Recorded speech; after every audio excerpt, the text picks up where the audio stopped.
Cop draws on female federal attorney at 2 a.m. He never expected her to handcuff him on the spot. On a deserted stretch of Interstate 45 in rural Texas, at 2:17 a.m., federal attorney Sarah Kim's routine drive turned into a deadly game. A rogue officer slammed his cruiser's lights behind her, stormed out, sneered at her badge, and yanked his gun on a woman of the law.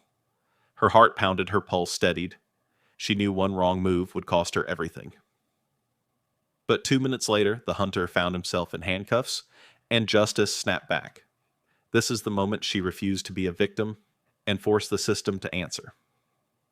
Before we dive into this unbelievable fight for justice, hit subscribe and ring the bell, because if one federal attorney can challenge a trigger-happy cop in the dead of night, imagine what you could do when you know your rights. Like and comment, I'm watching right now to show you're here for the real story. Get ready. This is the raw, unfiltered truth, and you don't want to miss a second. She'd left the courthouse just after midnight, adrenaline still humming from a landmark civil rights ruling she'd argued hours earlier. Federal attorney Sarah Kim, 34 second-generation Korean-American with a razor-sharp legal mind, craved nothing more than a quiet ride home on Interstate 45. The highway was empty, only the steady hum of her tires and the glow of distant billboards. Her phone buzzed once a message from her partner confirming they'd beaten back a corrupt sheriff's office in Dallas. She allowed herself a small smile beneath the rearview mirror. At exactly 2:10 a.m., she eased her silver sedan to a consistent 65 miles per hour, the speed limit posted in bright orange reflectors. She was meticulous, never a speck over the line. Yet within moments, red and blue strobes ignited in her mirror, painting her dashboard in violent flashes. Confusion flickered through her chest. She flicked on her signal and guided the car to the shoulder hands poised neatly at 10 and 2. Her legal training told her this was routine. Her gut screamed otherwise. The patrol cruiser idled 2 car lengths behind engine ticking in the cold night air. Sarah flicked on her dome light and unclicked her seatbelt, preparing to offer license and proof of office. She knew the weight her badge carried, an emblem of authority, but tonight it felt fragile. The officer approached through the haze of strobing lights. Tall, broad-shouldered badge shining his stare was flat, unreadable.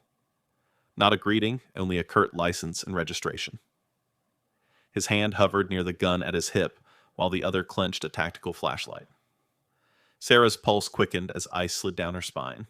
She reached for her wallet, heart slapping against ribs so hard she feared it might burst. She offered her credentials, a laminated government ID with the Department of Justice, seal her driver's license, everything by the book. Instead of respect, she received a smirk that didn't reach his eyes. "No. Thank you, ma'am." "No." "Is everything all right?" Just cold dismissal. "Step out of the vehicle," he barked. The night air tasted metallic when she slowly undid her seatbelt. She pivoted her feet onto the pavement breath, visible in the headlights' glare. Sarah felt every second stretch her law-trained mind, running through options, calculating risks, craving the safety of backup. She ought to comply, but defiance coiled inside her like a living thing. Behind him, another cruiser rolled in lights cutting through the darkness. Relief flared until she saw the officer climbing out of that car, not to help her, but to flank the first. Together, they framed her like prey. Sarah swallowed the surge of anger that threatened to betray her composure. This was no mere traffic stop. It was a showdown between a woman who wielded the law and officers who thought themselves above it. She squared her shoulders, the evidence of past battles sharpened in her gaze. The federal cases, the injustices she'd exposed, the voices she'd amplified. Out here, under the unforgiving halos of squad car lights, Sarah Kim was about to prove that knowing your rights and having the courage to use them could be the deadliest weapon of all. The cruiser's engine ticked like a time bomb as Officer Mitchell loomed at Sarah's driver's side window, flashlight slicing through the gloom. There was no good evening, no attempt at politeness, just a cold glare and a single command: license and registration. His voice was clipped, dismissive, as if her badge meant nothing. Sarah's fingers trembled only slightly as she slid her credentials across the dash. The DOJ ID gleamed under his flashlight beam proof that she was the law. Yet Mitchell dropped her documents back into her lap with a sneer, as though her authority were a joke. "Step out of the vehicle," he ordered. His hand hovered near his holstered weapon fingers, itching to draw. A fire ignited in Sarah's chest. She could feel her pulse hammering against her throat, a reminder that her life was now balanced on a razor's edge. Obedience would mean submission to a man who had already shown contempt for her rank, and for her as a black woman in power. Defiance carried its own peril. But she had trained for moments like this. Slowly, deliberately, she reached for the door handle, keeping her other hand flat on the roof where he could see it. Mitchell's jaw clenched. "I said out," he spat, leaning in so close that she could smell the stale coffee on his breath. Sarah's breath hitched in involuntary reaction to the threat radiating off him. She counted her options, comply, and hoped the next move wasn't a bullet. Refuse, and force him to justify his abuse of authority. Her eyes flicked to the second cruiser arriving behind them, lights flashing in silent support of Mitchell's aggression. Her voice remained level. "Officer, am I under arrest?" She asked each word deliberate. "Or are you detaining me without cause?" He laughed a low, humorless chuckle that grated against her nerves. "You heard me," he said. "Get out." As Sarah eased out of the car, the cold asphalt bit through her leather heels. Mitchell's partner, Officer Lane, emerged from the second cruiser, a hulking figure who didn't even glance at Sarah's credentials. The two of them flanked her like wolves herding prey. Sarah's pulse steadied, even as her mind raced through federal statutes, departmental policies, every rule they were violating. Lane barked, "Turn around," hands on the trunk. His voice was deceptively calm, but the way his hand hovered over his duty belt spoke volumes. Sarah's heart pounded not with fear, but with righteous anger. She took a single step back, measuring her distance, refusing to show weakness. "On what grounds, officer?" she demanded. Her tone was icy controlled. "I have not been accused of any crime." Lane winced as though her words startled him. He exchanged a glance with Mitchell, whose eyes narrowed. Sarah felt a flicker of triumph. She'd punctured the bubble of impunity. Suddenly, Mitchell lunged forward, grabbing her wrist in a vice-like grip. Pain flared through her arm as he twisted it behind her back. "Stop resisting," he growled.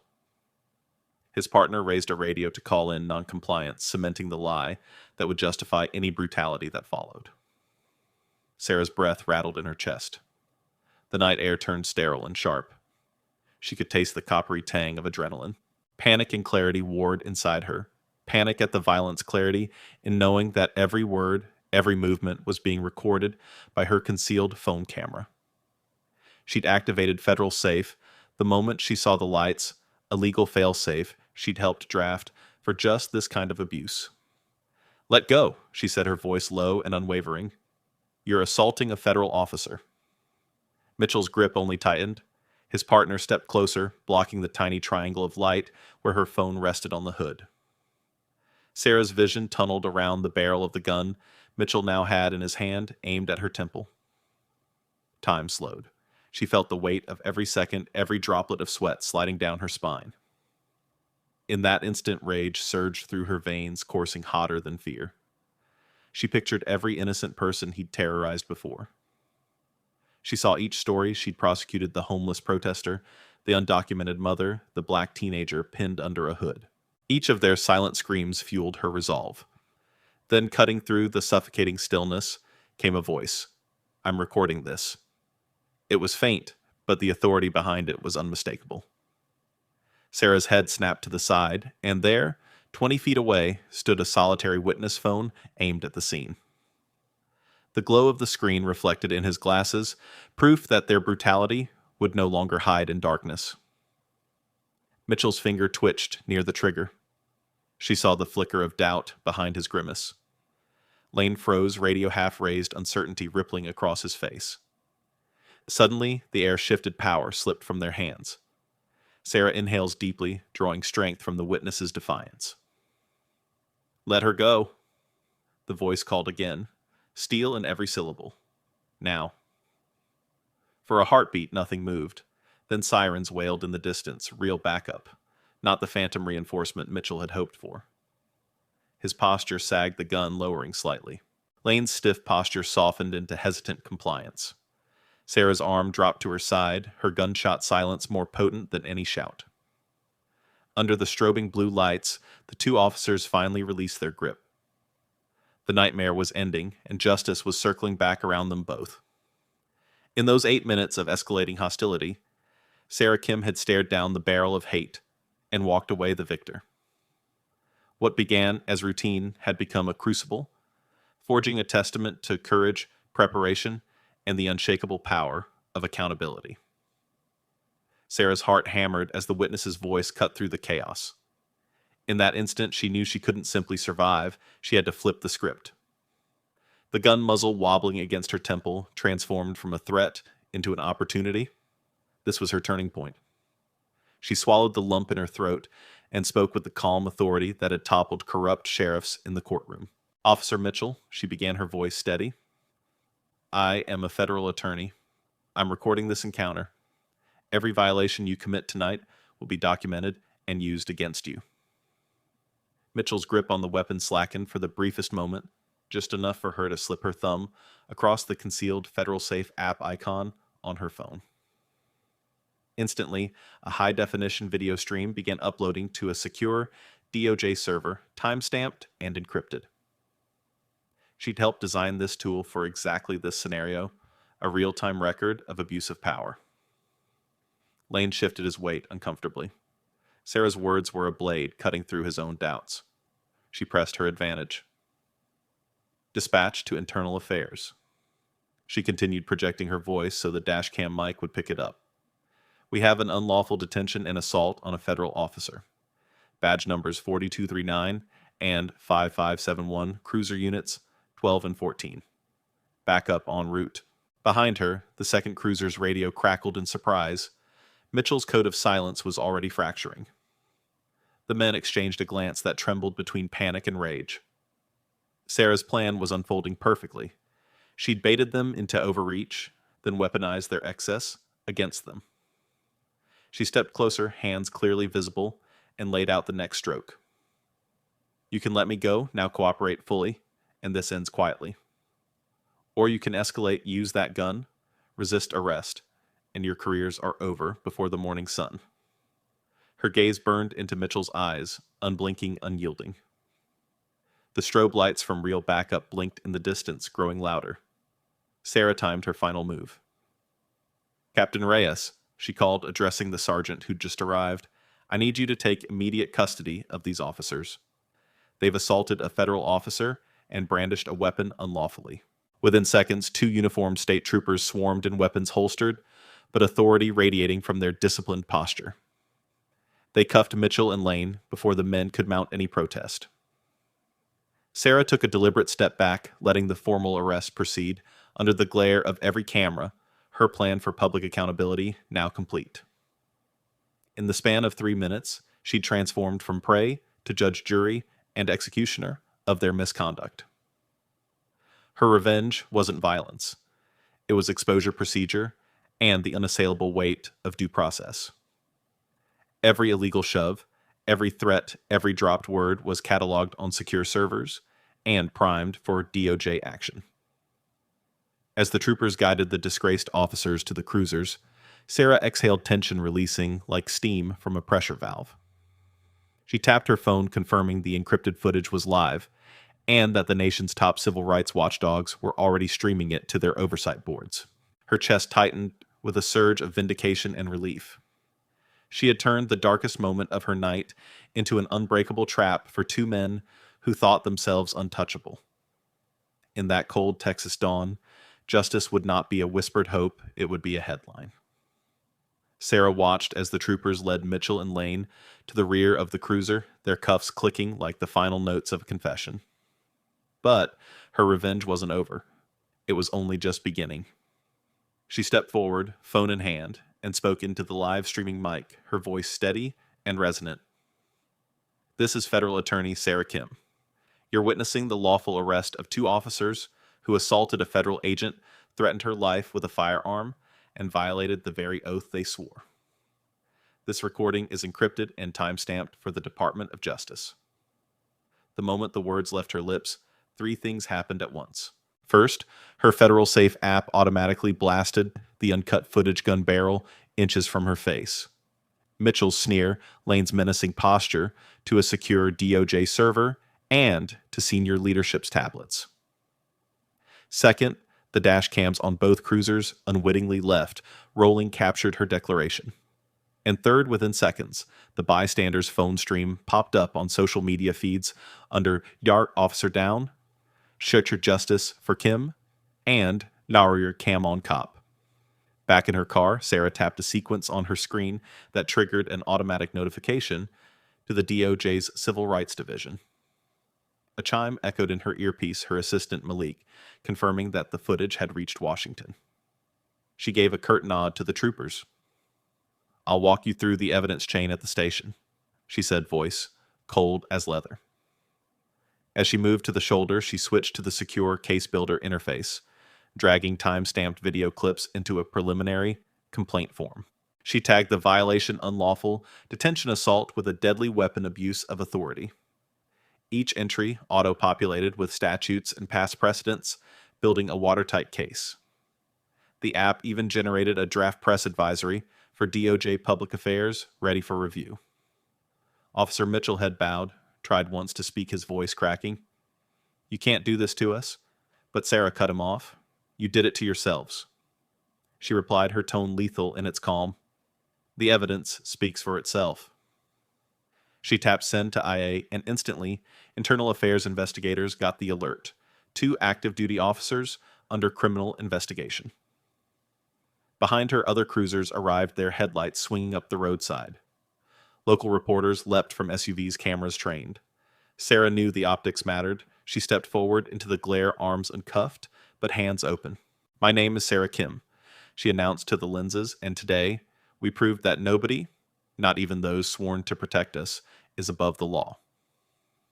Her words rang out across the night, an unassailable declaration of accountability. Within the next hour, the department announced an administrative leave for both officers, citing serious breaches of protocol and trust. By dawn, major networks were running, the clip's legal analysts dissecting every frame. The city's police union scrambled to contain the fallout, but Sarah's encrypted footage was already trending on government websites and shared by civil rights groups. That morning, she arrived at DOJ headquarters in Washington. In the gleaming atrium, she joined a debriefing with the civil rights chief and the head of internal affairs. They reviewed her live feed paused on Mitchell's sneer, replayed Lane's radio call, misrepresenting her as a resisting suspect.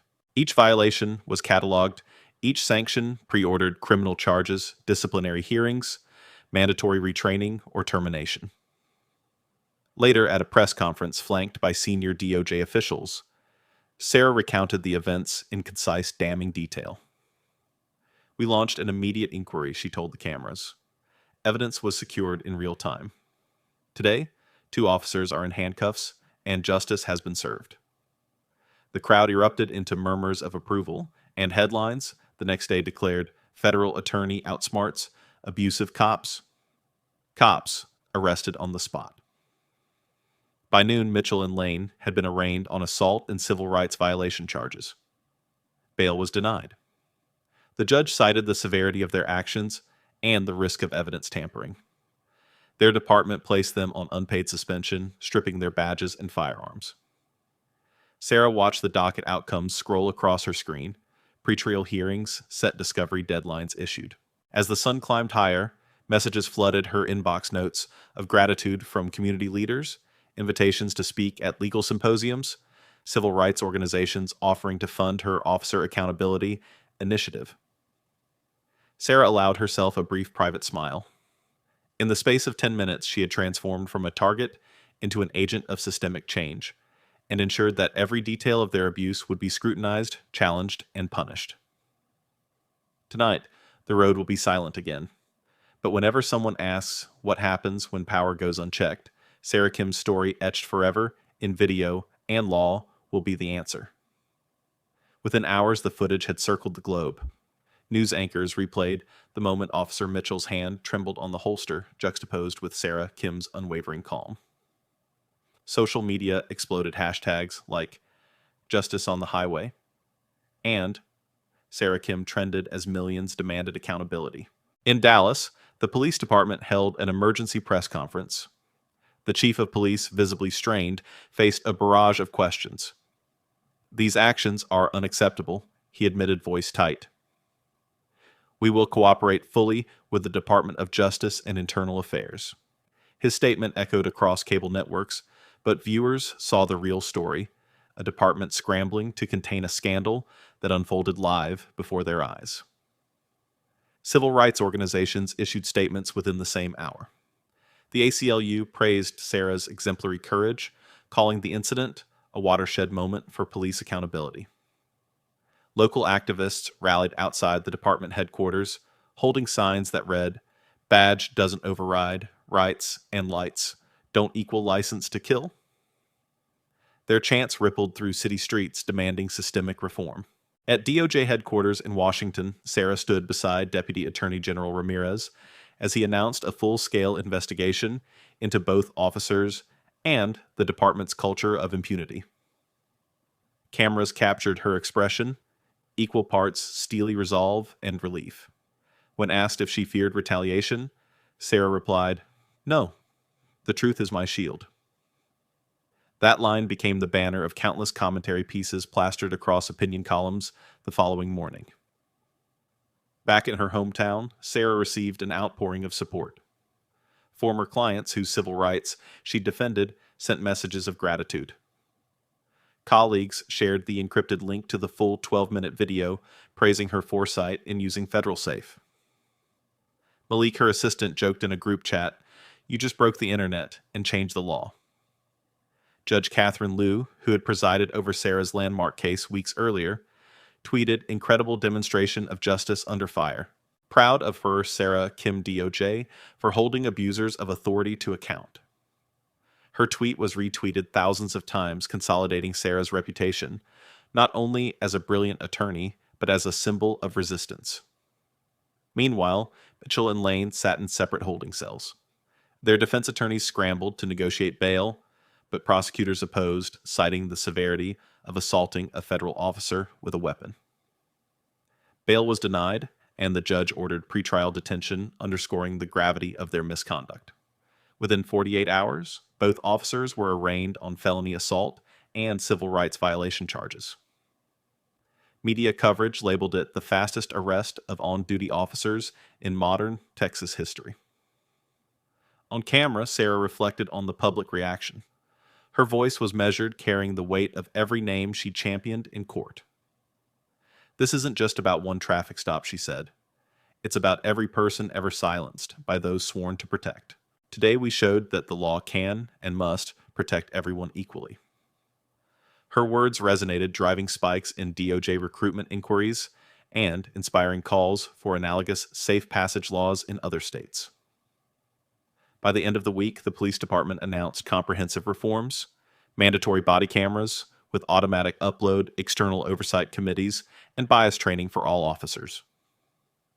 While some critics called the measures insufficient, the momentum for change was undeniable. In her office, as sunlight filtered through tall windows, Sarah reviewed the final DOJ report. She marked the list of recommended charges, disciplinary actions, and policy overhauls.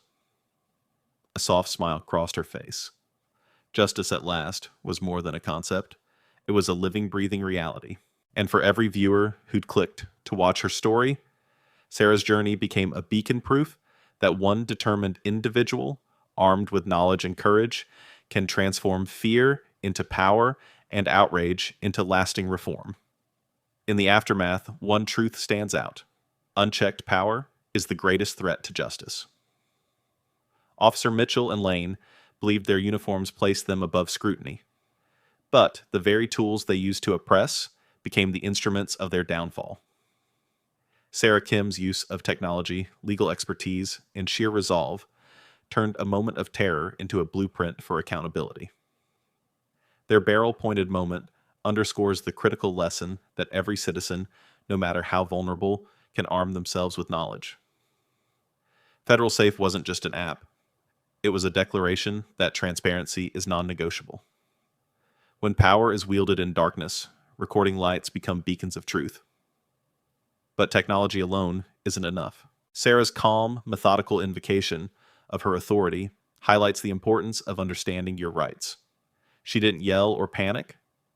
She cited statutes, used official channels, and projected confidence. That composure forced her aggressors to reveal their misconduct. It's a blueprint for anyone facing abuse: remain visible, document everything, and insist on procedure. Her story also exposes the corrosive culture that allows officers to weaponize authority. Internal Affairs and the DOJ moved swiftly, only because evidence was indisputable. No, he said, she said could erase a videotaped gun barrel pressed to a woman's temple. The public outcry, fueled by viral footage, forced institutional reform in days. That level of accountability should be the norm, not the exception. Emotionally, this incident speaks to our collective anger and fear when those meant to protect become predators. We identify with Sarah's initial dread, the tightening chest, the racing thoughts, then with her righteous fury as she turned the tables. That emotional arc from terror to triumph is the pulse of effective storytelling, and it's the pulse of real change. Ultimately, Sarah's victory isn't personal revenge, it's systemic reform. It reminds us that justice requires both individual courage and structural checks. When society demands transparency, when we refuse to look away, we transform isolated incidents into movements. If there's one takeaway, it's this: never underestimate what a determined individual can do when armed with the law and the willingness to use it. Justice isn't passive. It demands action, clarity, and the courage to shine a light into the darkest abuses of power. This story proves that when one person refuses to stay silent, an entire system can be forced to change. If Sarah Kim's courage inspired you, don't let it end here. Share this video with someone who needs to know their rights. Smash that like button if you believe no one should fear those sworn to protect us, and subscribe for more real-life battles won against abuse of power. Comment: I stand with justice below to show your support, and let's keep the spotlight on accountability. Because justice isn't handed down, it's claimed by those brave enough to demand it.